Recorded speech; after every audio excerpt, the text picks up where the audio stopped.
எங்கன்னா என்னங்க சொல்றாங்க, என்னங்க அந்த மாதிரி.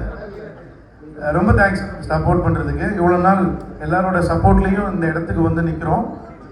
ஆக்சுவலாக சி ஃபவுண்டேஷன் அண்ணன் வந்து கணேஷ் கக்கரியா சார் வந்து நேற்று தான் ஃபோன் பண்ணி இன்ஃபார்ம் பண்ணார், இந்த மாதிரி ஒரு ஈவெண்ட் இருக்குது, நீ வந்து ஃப்ரீயாக இருந்தால் வாடா அப்படின்னு சொல்லி. இப்போ தான் படம் முடித்தோம், கிராண்ட் ஃபாதர்னு ஒரு படம் முடிச்சிருக்கோம். ஸோ அடுத்த படத்துக்கான ஒர்க் போயிட்டு இருக்கு. ஸோ பாடி பில்டிங் ஈவெண்ட்டுக்கு நமக்கு சம்மந்தம் இல்லைங்க, நம்மளால் டயட்லாம் இருக்க முடியாது கண்டிப்பாக. அதெல்லாம் நமக்கு ரொம்ப கஷ்டமான விஷயம். நம்ம அன்டைம் சாப்பிட்றாள், நைட்டு பிரியாணினா கிளம்பிடுவோம். அப்படி இருக்கும்போது இங்கே இருக்கவங்கெல்லாம் பார்க்கும்போது எனக்கே தோணுது, நம்மளாம் ஏன் உயிரோடு இருக்கோம் இப்படி. இந்த மாதிரி ஃபிசிக்லாம் நான் வந்து நமக்குலாம் ஒரு ட்ரீம்லேயே போயிட்டுருக்கு சார். இவருக்குலாம் ஏஜ் என்ன இருக்கும், உங்களுக்கு ஏஜ் என்ன சார் இருக்கும்? 55 ஏஜ். இவர் ஏஜில் நான் இப்படி இருப்பேனா இல்லை எப்படி இருப்பேன்னு சத்தியமாக தெரியல. அந்த அளவுக்கு நம்ம ஃபிசிக்லாம் ரொம்ப மோசமாக இருக்குது. இன்னிலேருந்து நான் வந்து டயட் இருக்கலாம்னு முடிவு பண்ணியிருக்கேன். இல்லை சார், இது மாதிரி ஒரு 1000 சபதம் போட்டிருக்கேன். காலையில் எந்திக்கும் போதே நம்ம டயட் இருக்கணும், இன்னிலேருந்து பர்ஃபெக்டாக ஃபிட்னஸ் பண்ணுறோம்னு நினைப்பேன். என்ன சார்?